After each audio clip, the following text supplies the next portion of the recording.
Recursion मतलब क्या या रिकर्सिव फंक्शन कैसे बनता है? तो आप देखिए, सपोज जनरली हम ये बोलते हैं कि अगर मैं एक फंक्शन को कॉल करता हूं, राइट। मान लो अगर मैंने एक फंक्शन कॉल किया डिस्प्ले, है ना, कोई भी एक एग्जांपल हम ले लेते हैं।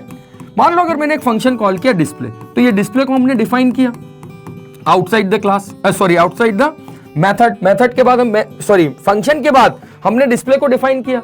अब जनरली क्या होता है, अगर मान लो मैं डिस्प्ले में किसी और फंक्शन को कॉल करता हूं, क्योंकि मुझे यह पता है कि जब भी एक फंक्शन कॉल होता है, फंक्शन कॉलिंग से अपने डेफिनेशन पे आता है। लेकिन अगर मान लो कुछ कोड आपने ऐसा लिखा जहां पर आपने डिस्प्ले में दोबारा डिस्प्ले को कॉल कर लिया, ठीक है, you can again call display within a display, no doubt. अभी तो ये इनफाइनाइट है, राइट, कि आपने डिस्प्ले में दोबारा डिस्प्ले फंक्शन को कॉल कर लिया है। तो ये जो प्रोसेस है जहां फंक्शन खुद को कॉल करता है, देखिए आप, जैसे यहां पे मैंने डिस्प्ले को कॉल किया है मेन में, लेकिन यहां पर मैंने डिस्प्ले को कॉल किया है विद इन अ फंक्शन, कि फंक्शन में फंक्शन कॉल कर लिया है आपने, डिस्प्ले खुद डिस्प्ले को कॉल कर रहा है, राइट। तो जब एक फंक्शन खुद को कॉल करता है तो यह कहलाता है रिकर्सिव फंक्शन।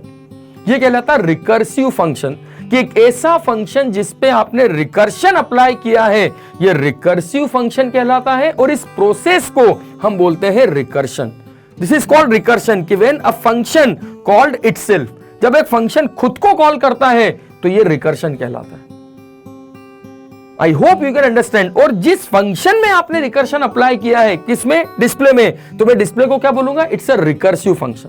तो ये जो एग्जांपल है ये है डायरेक्ट रिकर्शन का। This is a direct recursion, right, कि जहां पर आपने डायरेक्टली फंक्शन में फंक्शन को कॉल किया है, this is a direct recursion, right.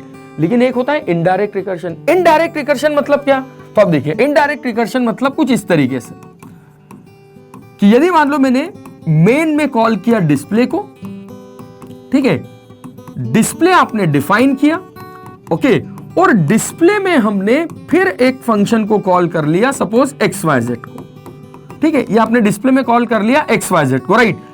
फिर आपने XYZ को डिफाइन किया और फिर XYZ में आपने दोबारा कॉल कर लिया डिस्प्ले को, ठीक है। You can again call display inside this XYZ। तो अब क्या हो रहा है, देखो आप, मेन ने कॉल किया डिस्प्ले को, ये मेन ने कॉल किया डिस्प्ले को, डिस्प्ले ने कॉल किया XYZ को, तो प्रोग्राम यहां गया। फिर XYZ में आपने दोबारा कॉल कर लिया डिस्प्ले को, तो जब XYZ का एग्जीक्यूशन होगा तो प्रोग्राम दोबारा डिस्प्ले पे आ जाएगा। तो लेट्स सी, ये देखो आप, अब ये तो इनफाइनाइट चलेगा, नो डाउट। अभी तो क्या होता है, जब हम रिकर्शन अप्लाई करते हैं तो यहां भी हमें कुछ वैसा ही कॉन्सेप्ट अप्लाई करना पड़ता है जैसा लूप, कि लूप क्या करता है, किसी कंडीशन तक किसी पर्टिकुलर स्टेटमेंट को रोटेट करता है, वैसे ही रिकर्सिव फंक्शन भी किसी पर्टिकुलर कंडीशन तक ये प्रोसेस चलाएंगे। कि अब ये जो एग्जांपल है ये क्या है, जहां पर आप देखिए डिस्प्ले XYZ को कॉल कर रहा है, XYZ दोबारा डिस्प्ले को कॉल कर रहा है। तो इस एग्जांपल को हम क्या बोलेंगे, दिस इज इनडायरेक्ट रिकर्शन। ये कहलाता है इनडायरेक्ट रिकर्शन। तो there are two main types of recursion, one is direct and second is indirect. Direct मतलब जहां फंक्शन खुद को कॉल कर रहा है, वो डायरेक्ट रिकर्शन है। और इनडायरेक्ट मतलब जहां एक फंक्शन ने दूसरे को कॉल किया, दूसरे ने दोबारा फर्स्ट फंक्शन को कॉल कर लिया। So this is what indirect recursion.